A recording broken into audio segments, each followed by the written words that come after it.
Hi everyone, PSC rank holder ചാനലിൻ്റെ പുതിയൊരു വീഡിയോയിലേക്ക് ഏവർക്കും സ്വാഗതം. കഴിഞ്ഞ ക്ലാസ്സിൽ ക്രീമും ബട്ടർ മലായി ഒക്കെ പറഞ്ഞു. അപ്പോൾ ഗീ അവിടെ വിട്ടുപോയതായിരുന്നു അല്ലേ. അപ്പോൾ ഗീനെ കുറിച്ചാണ് നമ്മൾ ഇന്ന് പറയാൻ പോകുന്നത് കേട്ടോ. അപ്പോൾ ഇവിടെ ഗീ എന്ന് വെച്ചാൽ എന്താണ്? It is the pure heat clarified fat. എന്താണ്? പ്യുവറായിട്ടുള്ള ഹീറ്റ് ക്ലാരിഫൈ ചെയ്തിരിക്കുന്ന ഫാറ്റാണ്. എവിടെ നിന്നാണ് കിട്ടുന്നുള്ളത്? ഡിറൈവ്ഡ് സോൾലി ഫ്രം മിൽക്കിൽ നിന്ന് എടുക്കാം, അല്ലെങ്കിൽ നമുക്ക് കേടിൽ നിന്ന് എടുക്കാം, അല്ലെങ്കിൽ നമുക്ക് ദേശി ബട്ടറിൽ നിന്ന് എടുക്കാം. ഓക്കെ, അങ്ങനെ ഇതിൽ നിന്ന് ഏതെങ്കിലും ഒന്നിൽ നിന്ന് ഡിറൈവ് ചെയ്തെടുക്കുന്നുള്ള പ്യുവർ ആയിട്ടുള്ള ഹീറ്റ് ക്ലാരിഫൈഡ് ഫാറ്റിനെയാണ് നമ്മൾ എന്തെന്ന് പറയുക? ഗീ എന്നറിയപ്പെടുന്നത്.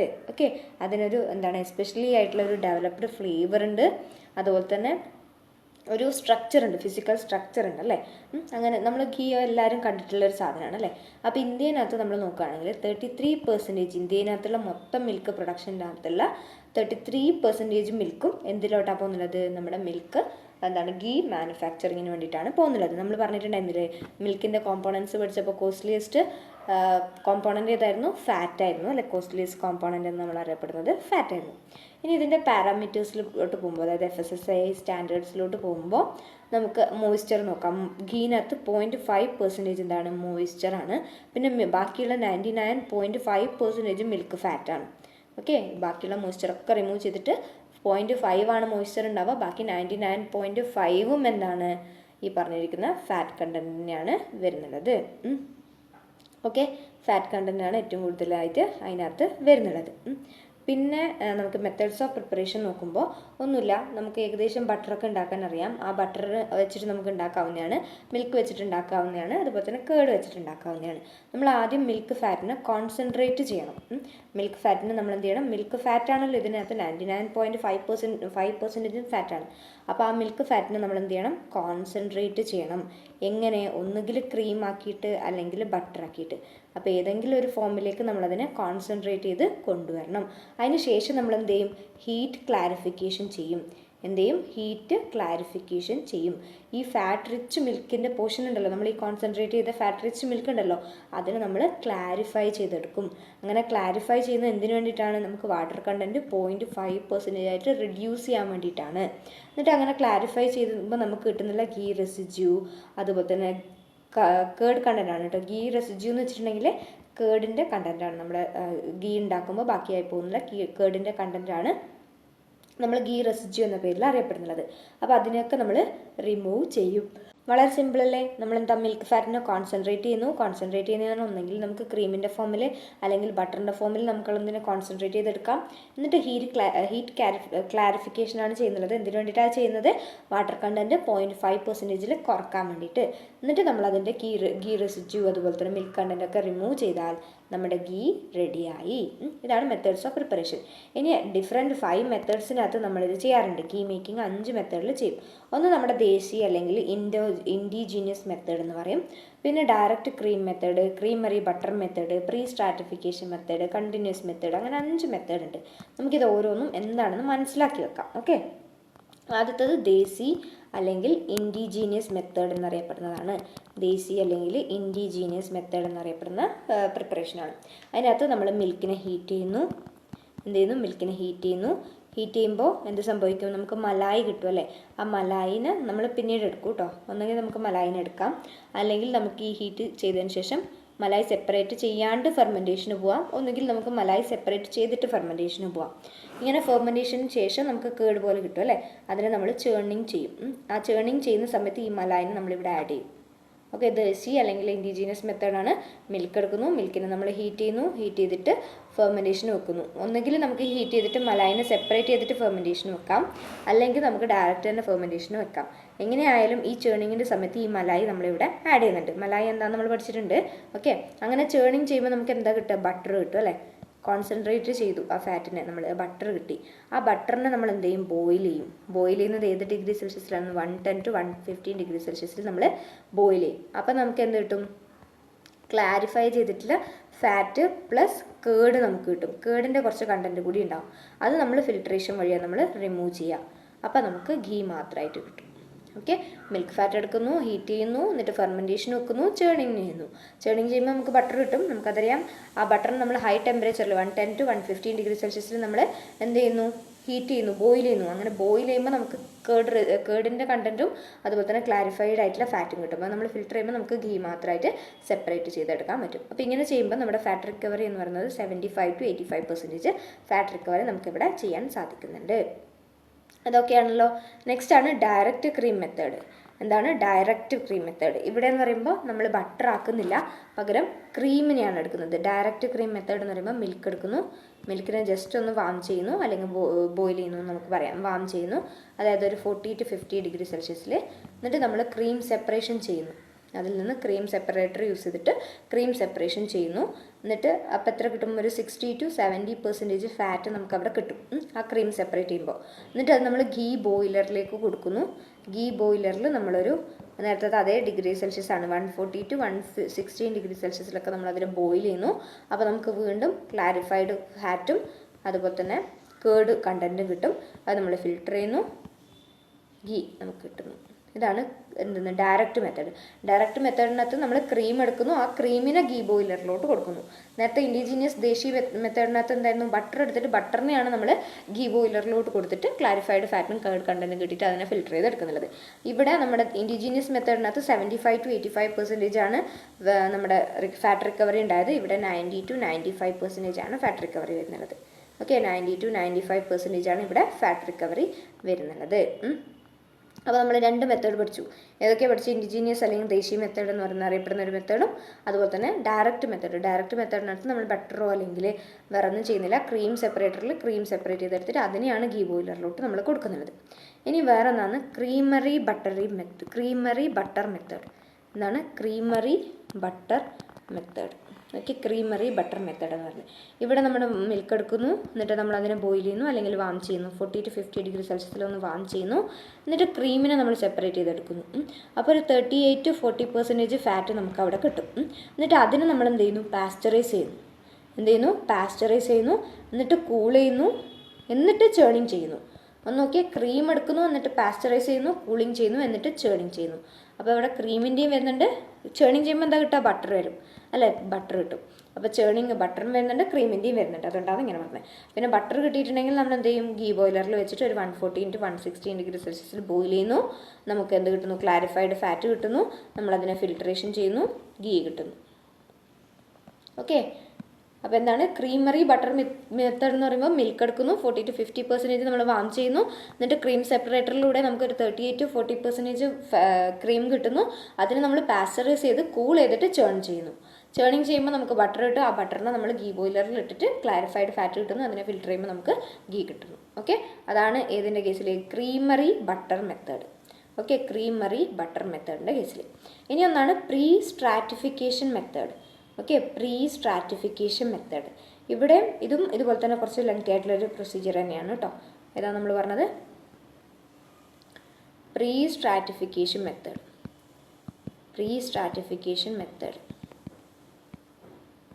ഇവിടെ നമുക്ക്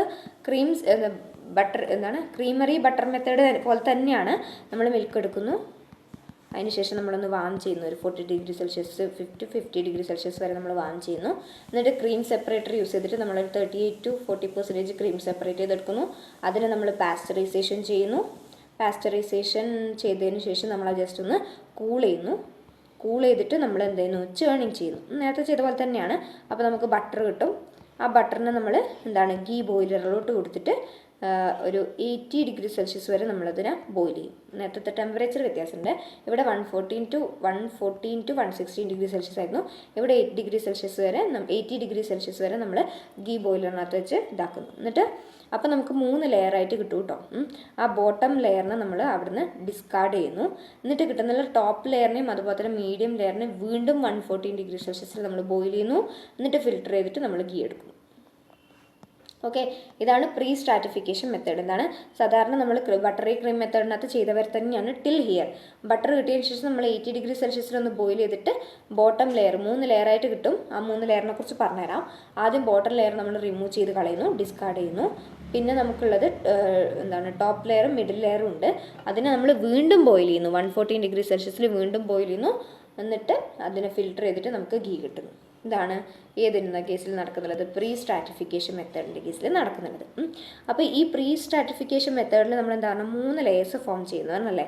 അപ്പോൾ ഇവിടെ ടോപ്പ് ലെയറിൽ ഫ്ലോട്ട് ചെയ്ത് നിൽക്കുന്നുണ്ടാവുന്നത് ഡീനേച്ചേർഡ് ആയിട്ടുള്ള പ്രോട്ടീൻ പാർട്ടിക്കിൾസും ഇംപ്യൂരിറ്റീസും ആയിരിക്കും ടോപ്പ് ലെയറിനകത്ത് ഉണ്ടാവുന്നത്. ഏതാണ് 3 ലെയർ ഫോം ചെയ്യുന്നു പറഞ്ഞല്ലേ.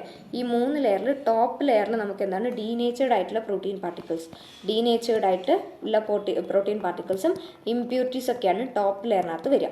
ഈ മിഡിൽ ലെയറിനകത്ത് എന്താ വരിക എന്ന് വെച്ചിട്ടുണ്ടെങ്കിൽ ക്ലിയർ ആയിട്ടുള്ള ഫാറ്റാണ്. എന്താണ് ക്ലിയർ ആയിട്ടുള്ള ഫാറ്റാണ് മിഡിൽ ലെയറിനകത്ത് വരിക. ഈ ബോട്ടം ലെയർ നമ്മൾ ഡിസ്കാർഡ് ചെയ്ത് കളയുന്നതാണ്. അതിനകത്ത് എന്താ വരിക, ബട്ടർ മിൽക്കാണ് വരിക. Butter milk serum. Okay, butter milk serum. അതുപോലെ തന്നെ അതിനകത്ത് 80% മോയ്സ്ചറും അവിടെ ആയിരിക്കും വന്നിട്ടുണ്ടാവുക. ഓക്കെ, അപ്പോൾ ഇതാണ് നമ്മൾ ഡിസ്കാർഡ് ചെയ്ത് കളയുന്നുള്ളത്. പിന്നെ ഇവിടെ വരുന്നുള്ള നമ്മുടെ ഡീനേച്ചേർഡ് ഇംപ്യൂരിറ്റീസ് ഒക്കെ നമ്മൾ ഫിൽട്ടർ ചെയ്തിട്ട് കളയാറുണ്ട്. അപ്പോൾ ഇവിടെ എന്ന് പറയുമ്പോൾ ഒരു അഡ്വാൻറ്റേജ് എന്ന് പറയുന്നത് നമ്മൾ ഈ പറഞ്ഞിരിക്കുന്ന ബോട്ടം ലെയർ എലിമിനേറ്റ് ചെയ്യുന്നുണ്ട്. എലിമിനേറ്റ് ചെയ്യുന്നതുകൊണ്ട് തന്നെ നമുക്ക് ഒരുപാട് നേരം അതിനെ ഹീറ്റ് ചെയ്യേണ്ടി വരുന്നില്ല. അല്ലെങ്കിൽ നമ്മൾ ആ മോയ്സ്ചർ കണ്ടൻറ്റ് കുറയുന്ന വരെ നമ്മൾ ഹീറ്റ് ചെയ്യണം. ഇപ്പോൾ ഇവിടെ ഒരുപാട് നേരം നമ്മൾ ഹീറ്റ് ചെയ്യേണ്ടി വരുന്നില്ല. അതുപോലെ തന്നെ ഗീ റെസിഡ്യൂ ഉണ്ടാവുന്നത് കുറവായിരിക്കും. കാരണം നമ്മൾ ആ ബോട്ടം ലെയർ ആദ്യം തന്നെ റിമൂവ് ചെയ്ത് കളയുന്നുണ്ടല്ലോ.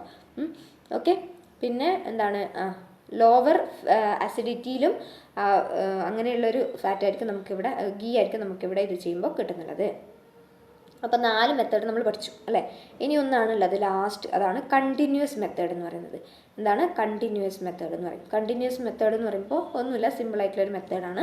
ഇവിടെ എന്ന് പറയുന്നത് നമ്മളൊരു ബട്ടർ മെൽറ്ററിലേക്ക് നമ്മൾ ബട്ടർ വെച്ചിട്ട് ഹീറ്റ് ചെയ്യും. കുറേ നേരം നമ്മൾ ഹീറ്റ് ചെയ്യും. ഓക്കെ, ബട്ടർ മെൽറ്റ് ചെയ്തിട്ട് അതൊരു മോൾട്ടൺ സ്റ്റേറ്റിലെത്തുന്ന വരെ നമ്മൾ ബട്ടർ ചെയ്യും. എന്താണ് ബട്ടർ എടുത്തിട്ട് ബട്ടർ മെൽറ്ററിലേക്ക് നമ്മൾ വെക്കും. എന്നിട്ടൊരു മോൾട്ടൺ സ്റ്റേറ്റ് വരെ നമ്മളതിനെ ഹീറ്റ് ചെയ്തുകൊണ്ടേയിരിക്കും. എന്നിട്ടൊരു ട്രാൻസ്ഫർ ടാങ്കിലോട്ട് നമ്മളത് മാറ്റും. ഓക്കെ, എന്നിട്ട് അതിനെ നമ്മളെന്താണ് ബാക്കി പ്രോസസ്സ് ചെയ്യുന്നതാണ് ഏതിനകത്ത് വരുന്നുള്ളത്, കണ്ടിന്യൂസ് മെത്തേഡിനകത്ത് വരുന്നുള്ളത്. ഇത് നമ്മൾ കണ്ടിന്യൂസ് മെത്തേഡിനകത്ത് വരുന്നുള്ളത്. ഇത് നമ്മൾ സെൻട്രിഫ്യൂഗൽ ക്ലാരിഫിക്കേഷനൊക്കെയാണ് ചെയ്തിട്ടാണ് നമ്മൾ ഗീ സെപ്പറേറ്റ് ചെയ്തിട്ട് എടുക്കുന്നുള്ളത്. Okay, clarified ghee stored for filling and packaging. Okay ആണ്. അതാണ് ഏതിൻ്റെ കേസിൽ നമുക്ക് പറയാനുള്ളത്, കണ്ടിന്യൂസ് മെത്തേഡിൻ്റെ കേസിൽ പറയാനുള്ളത്. അത്ര വലിയ ഇമ്പോർട്ടൻ്റ് അല്ല. ബാക്കിയുള്ള മെത്തേഡിനകത്തുള്ള ടെമ്പറേച്ചറും കാര്യങ്ങളൊന്നും ജസ്റ്റ് ഒന്ന് ഓർത്ത് വെക്കണം. നമ്മൾ 4 മെത്തേഡ്സ് പറഞ്ഞില്ലേ. ഇനി നെക്സ്റ്റ് നമ്മളിങ്ങനെ ഉണ്ടാക്കിയിട്ടുള്ള ഇത് ഗീൻ്റെ കൂളിങ്ങും അതുപോലെ തന്നെ ഗ്രാനുലേഷനുമാണ്. നമ്മൾ കണ്ടിട്ടുണ്ടല്ലോ നമ്മുടെ എന്താണ് ഗീ കാണാത്തവരില്ലല്ലോ, അതിനകത്തുള്ള ഇങ്ങനെ ഗ്രാന്യൂൾസ് ഉണ്ടാവും അല്ലേ. അപ്പോൾ കംപ്ലീറ്റ്ലി മെൽറ്റഡ് ആയിട്ടുള്ള ഗീ എന്താണ് കംപ്ലീറ്റ്ലി നമ്മുടെ ബട്ടറിന് ഗീ ബോയിലിംഗ് ടെമ്പറേച്ചറിനകത്താണ് വെക്കുന്നുള്ളത് അല്ലേ, 114 ഡിഗ്രി സെൽഷ്യസിലൊക്കെയാണ് വെക്കുന്നുള്ളത്. അപ്പോൾ അങ്ങനെ നമ്മൾ കംപ്ലീറ്റ്ലി ബോയിലായത് കംപ്ലീറ്റ്ലി മെൽറ്റഡ് ആവുന്നുണ്ട് അവിടെ. അങ്ങനെ കംപ്ലീറ്റ്ലി മെൽറ്റഡ് ആയത് കൂൾ ചെയ്യുമ്പോൾ എന്ത് സംഭവിക്കുന്നു വെച്ചിട്ടുണ്ടെങ്കിൽ ലാർജ് കോഴ്സ് ആയിട്ടുള്ള ഗ്രെയിൻസ് അവിടെ ഉണ്ടാവാൻ തുടങ്ങും. ക്ലസ്റ്റേഴ്സ് ലിക്വിഡ് ഫേസിനകത്ത് നമുക്ക് ഇങ്ങനെ ക്ലസ്റ്റേഴ്സ് ആയിട്ട് അതിനെ കാണാൻ സാധിക്കും. അതെന്താണെന്ന് വെച്ചിട്ടുണ്ടെങ്കിൽ അവിടെ സ്യൂട്ടബിൾ ന്യൂക്ലിയസ് ആണ് ഫോം ചെയ്യുന്നതെന്നാണ് പറയുന്നത്. Cooling strongly influences the rate of nucleus formation. ഈ ന്യൂക്ലിയസ് ഫോം ചെയ്യുന്നുള്ളത് ഈ പറഞ്ഞിരിക്കുന്ന കൂളിംഗ് എന്ന് പറയുന്ന പ്രോസസ്സിനെ ഡിപ്പെൻഡ് ചെയ്തിരിക്കും. അപ്പോൾ നമ്മൾ ബെറ്റർ ഗ്രാനുലേഷൻ ഉണ്ടാവണമെങ്കിൽ, അതായത് ഒരുപാട് ഗ്രെയിൻസ് അവിടെ ഫോം ചെയ്യണമെങ്കിൽ, ബെറ്റർ ഗ്രാനുലേഷൻ അവിടെ ഉണ്ടാകണമെങ്കിൽ നമ്മൾ സ്ലോലി 28 ഡിഗ്രി സെൽഷ്യസ് വരെ കൂൾ ചെയ്ത് കൊണ്ടുവന്നിട്ട് ഒരു 2 to 3 hours അങ്ങനെ അവിടെ കീപ്പ് ചെയ്യണം. പിന്നെ അജിറ്റേഷനും ഇവിടെ റിക്വയർഡ് ആണ്. എന്തിനാണെന്ന് വെച്ചിട്ടുണ്ടെങ്കിൽ ഇല്ലെങ്കിൽ വലിയ ഗ്രാനുൾസ് ആയി ഉണ്ടാവുക, നമുക്ക് കുഞ്ഞു ഗ്രാനുൾസ് എല്ലാം വേണ്ടേ. അപ്പോൾ അജിറ്റേഷനും റിക്വയർഡ് ആണ്. 28 degree Celsius to 2 to 3 hours നമ്മളതിനെ കീപ്പ് ചെയ്യേണ്ടി വരുന്നുണ്ട്. പിന്നെ ഫ്ലേവേഴ്സ്, ഗീൻ്റെ ഫ്ലേവേഴ്സ് പറയുകയാണെങ്കിൽ ഇതിനകത്ത് എന്തുണ്ട്, ലാക്ടോസ് ഉണ്ട് അല്ല, മിൽക്ക് ഷുഗർ അതിനകത്തുണ്ട്, ലാക്ടോസ് ഉണ്ട്, പിന്നെ സിട്രേറ്റ് ഉണ്ട്, അതുപോലെ തന്നെ ഗ്ലൂക്കോസ് ഉണ്ട്. ഇതൊക്കെയാണ് ഈ ഗീക്ക് ഫ്ലേവർ കൊടുക്കുന്നത്. ലാക്ടോസ്, സിട്രേറ്റ്, അതുപോലെ തന്നെ ഗ്ലൂക്കോസ്, ഇവരൊക്കെയാണ് മെയിനായിട്ട് ഗീക്ക് ഫ്ലേവർ കൊടുക്കുന്നുള്ളത്. ഒന്ന് നമുക്ക് എന്ത് പറയാം, വേറെ ഓക്കെ, ഇതൊക്കെയാണ് എന്താണ് നമ്മുടെ ഗീക്ക് ഫ്ലേവർ ഇൻക്രീസ് ചെയ്യുന്നുള്ള കോമ്പൗണ്ട്സ്. ഇനി ഈ ഫ്ലേവർ വരുന്നുള്ളത് വേറെ 4 മെക്കാനിസത്തിലൂടെയാണ്. ഒന്ന് നമുക്ക് ഹൈഡ്രോളിസിസ് എന്ന് പറയാം. എന്തിൻ്റെ ഹൈഡ്രോളിസിസ്, ഫാറ്റി ആസിഡ്സിൻ്റെ ഹൈഡ്രോളിസിസ്. ഫാറ്റി ആസിഡ്സിൻ്റെ ഹൈഡ്രോളിസിസ് വരുമ്പോഴാണ് നമുക്ക് ബ്യൂട്രിക് ആസിഡ് കിട്ടുക.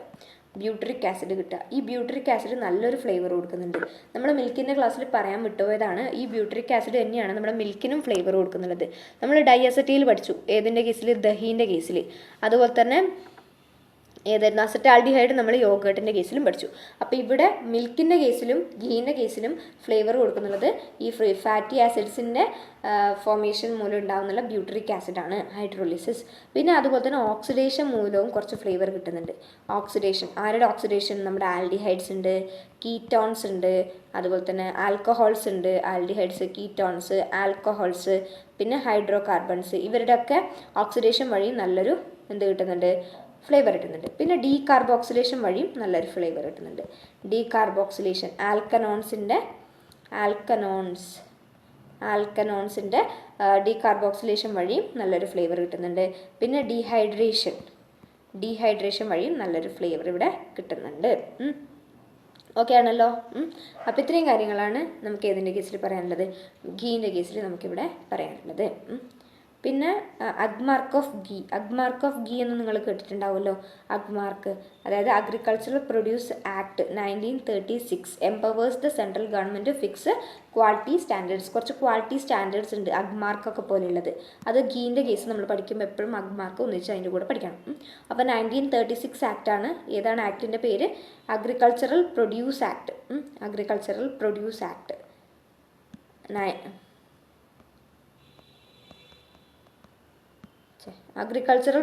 ആക്റ്റാണ് 1936. അതാണ് സെൻട്രൽ ഗവൺമെൻറ്റിൻ്റെ ഒരു ആക്റ്റാണ്. അവർ പാസ് ചെയ്തത് എന്താണെന്ന് വെച്ചിട്ടുണ്ടെങ്കിൽ 1936 ആക്ടിനകത്ത് പറയുന്നത് വെച്ചിട്ടുണ്ടെങ്കിൽ to fix quality standards fix ചെയ്യാനാണ് പറഞ്ഞിരിക്കുന്നത്. അതിനകത്ത് ഒന്നാണ് Agmark, known as Agmark.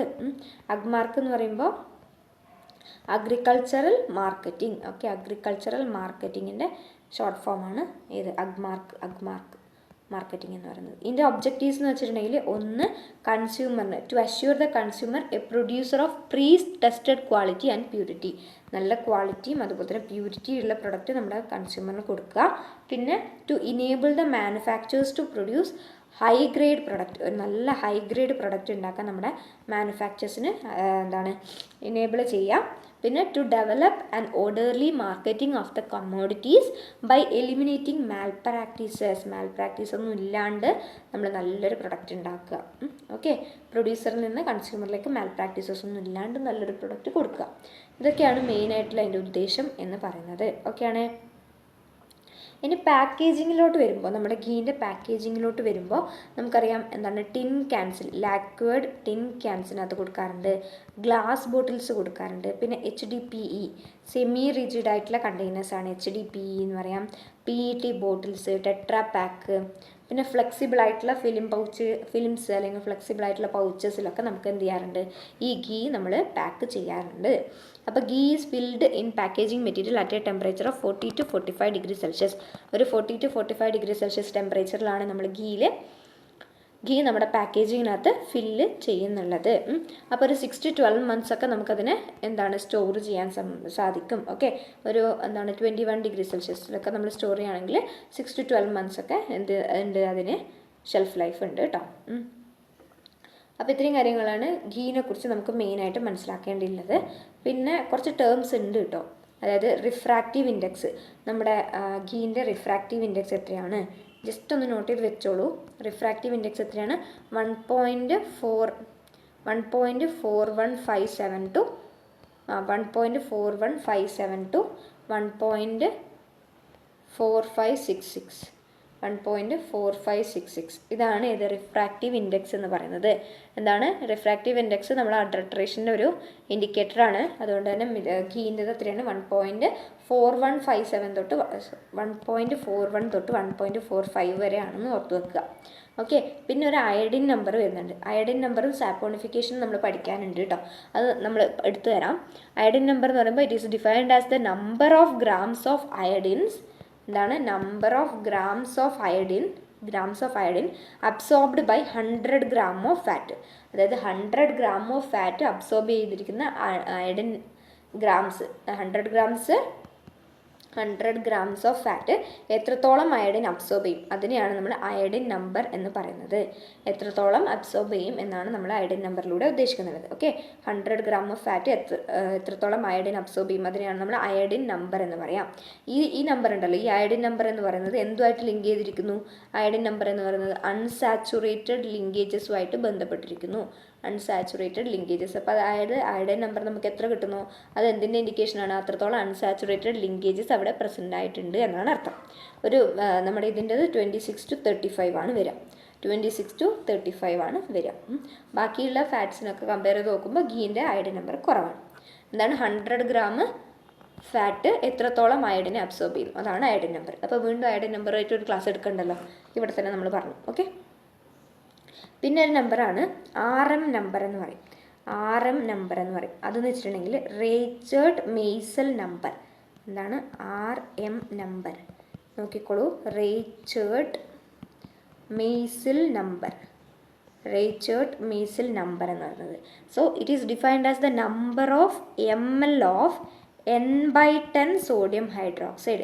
It is defined as the number of ml of n/10 sodium hydroxide required to neutralize steam volatile water soluble steam. എന്താണ് ഞാൻ പറഞ്ഞത്, it is the number of, ഒന്ന് ഓർത്തോക്കണേ, number of ml of n/10 sodium ഹൈഡ്രോക്സൈഡിൻ്റെ നമ്പറാണ്.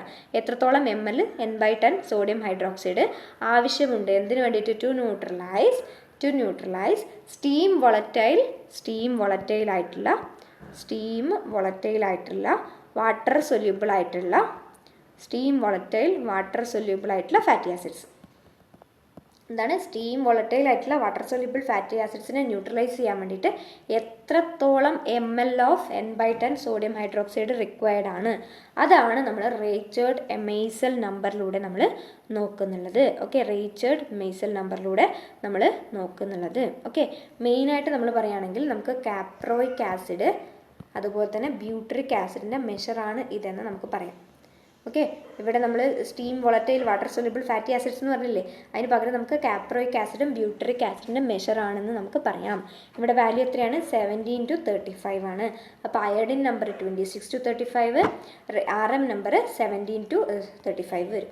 17 to 35 ആണ് RM number വരുന്നുള്ളത്. ഇനിയും ഒരു നമ്പർ ഉണ്ട്, അതാണ് പോളൻസ്കേ നമ്പർ എന്ന് പറയും. നോക്കിക്കോളൂ, പോളൻസ്കേ നമ്പർ എന്ന് പറയുന്നുള്ള നമ്പർ.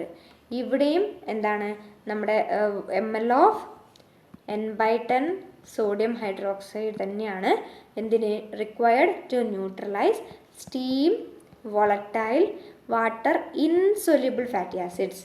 ഇപ്പോൾ പൊളൻസ്കി എന്ന് വെച്ചിട്ടുണ്ടെങ്കിൽ ഇൻസൊല്യൂബിൾ ഫാറ്റി ആസിഡ്സിനെ ന്യൂട്രലൈസ് ചെയ്യാൻ വേണ്ടി വേണ്ട ml of n/10 sodium hydroxide ആണ്. RM നമ്പർ ആണെങ്കിൽ വാട്ടർ സൊല്യൂബിൾ ആയിട്ടുള്ളതാണ്. ഓക്കെ, വാട്ടർ സൊല്യൂബിൾ ആയിട്ടുള്ള ഫാറ്റി ആസിഡ്സിനെ ന്യൂട്രലൈസ് ചെയ്യാൻ വേണ്ടിയിട്ടാണ്. അപ്പോൾ ഈ പൊളൻസ്കി എന്ന് പറയുമ്പോൾ ഇവിടെ വാല്യൂ എന്ന് പറയുന്നത് 1.2 to 2.4 ആണ്. 1.2 to 2.4 ആണ് വരിക. ഓക്കെ ആണ്. അപ്പോൾ RM number, iodine number 16 to 35, 26 to 35, RM number, iodine number 26 to 35, RM number 17 to 35, Polenske number എത്രയായിരുന്നു, 1.2 to 2.4 വരെ റേഞ്ചിൽ വേരി ചെയ്യും. ഇനി ഒരു നമ്പർ കൂടിയുണ്ട്. അപ്പോൾ അയഡിൻ നമ്പർ നമ്മൾ പഠിച്ചപ്പോൾ സപ്പോണിഫിക്കേഷനും ഇവിടെ പറയാം കേട്ടോ. എത്രയുള്ളൂ, നമുക്ക് ബയോകെമിസ്ട്രിനകത്തും അയഡിൻ നമ്പറും സപ്പോണിഫിക്കേഷനും അധികം ഡീറ്റെയിൽഡ് ആയിട്ടൊന്നും നോക്കാനില്ല. അപ്പോൾ അത് ഇവിടെ തന്നെ ക്ലിയർ ആയല്ലോ.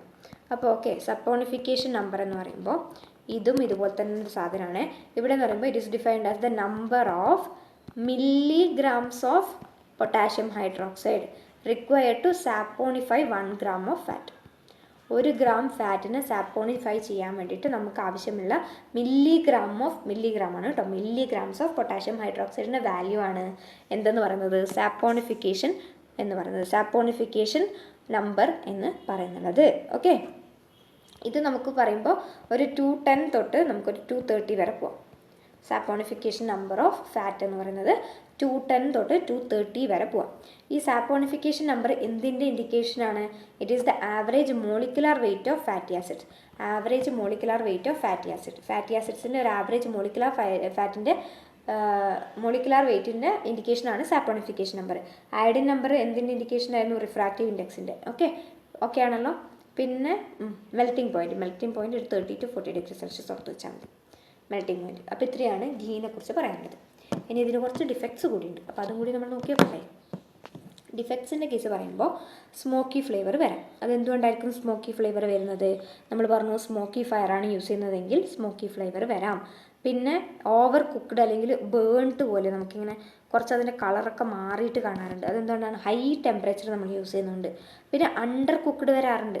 ഓവർ കുക്ക്ഡും അല്ലെങ്കിൽ undercooked low temperature use ചെയ്യുന്നുണ്ട്, ഇവിടെ ഹൈ ടെമ്പറേച്ചർ യൂസ് ചെയ്യുന്നുണ്ട്. പിന്നെ റാൻസിഡ് കണ്ടീഷൻ വരാം. റാൻസിഡ് കണ്ടീഷൻ എന്തുകൊണ്ടാണ്? ലിപ്പിഡ്സിൻ്റെ ഓക്സിഡേഷൻ, ലിപ്പേസ് എൻസൈം വഴി ലിപ്പിഡ്സിൻ്റെ ഓക്സിഡേഷൻ നടക്കുന്നതുകൊണ്ടാണ്. പിന്നെ ഓക്സിഡൈസ്ഡ് ഫോമിൽ ഉണ്ടാവാറുണ്ട്. അതെന്തുകൊണ്ടാണ്? ഫാറ്റ് ഓക്സിഡേഷൻ നടക്കുന്നുകൊണ്ടാണ്. ഇതൊക്കെയാണ് മെയിനായിട്ട് വരുന്നത് ഡിഫക്ട്സ് എന്ന് പറയുന്നത്. പിന്നെ ഒരു ബേൺട്ട് കളർ വരും. ബേൺട്ട് കളർ വരുന്നത് എന്തുകൊണ്ടാണ് നമ്മൾ പറഞ്ഞു. പിന്നെ ഇത്രയും കാര്യങ്ങളാണ് ഡിഫക്ട്സിൻ്റെ കേസിൽ നമുക്ക് മെയിനായിട്ട് പറയാനുള്ളത്. ഓക്കെ, അപ്പോൾ ഇത്രയും കാര്യങ്ങൾ ക്ലിയർ ആയല്ലോ. നമുക്കിനി കണ്ടൻസ്ഡ് മിൽക്ക്, ഇവാപ്പറേറ്റഡ് മിൽക്കൊക്കെയാണ്. അത് നാളെ കൊണ്ട് ഞാൻ കംപ്ലീറ്റ് ചെയ്ത് തരും. അപ്പോൾ നിങ്ങൾ എന്ത് ചെയ്യണം? ഡയറി കെമിസ്ട്രി, ഡയറി ടെക്നോളജി മൊത്തം തറോ ആയിട്ട് പഠിക്കുക. ടൈം കിട്ടുമ്പോഴൊക്കെ ഇരുന്ന് അത് പഠിക്കുക. നമുക്ക് നാളെ വൈകുന്നേരത്തോടുകൂടി, നാളെ 10 മണിയോടുകൂടി നമ്മൾ എന്ത് കംപ്ലീറ്റ് ചെയ്തിരിക്കണം? ഡയറി ടെക്നോളജീന് എല്ലാ വീഡിയോസും നിങ്ങൾ കണ്ടു ചെയ്തിട്ടുണ്ടാവണം. എന്നിട്ട് നമുക്ക് MCQs. ഓക്കെ, നാളെ വൈകുന്നേരത്തോടെ പറ്റുമെങ്കിൽ ഞാൻ MCQs പോസ്റ്റ് ചെയ്യും. ഇല്ലെങ്കിൽ മറ്റന്നാൾ രാവിലെ നമ്മൾ ഡയറി ടെക്നോളജീൻ്റെ MCQs നിങ്ങൾക്ക് കാണാം കേട്ടോ. ഓക്കെ ആണ്. So thank you.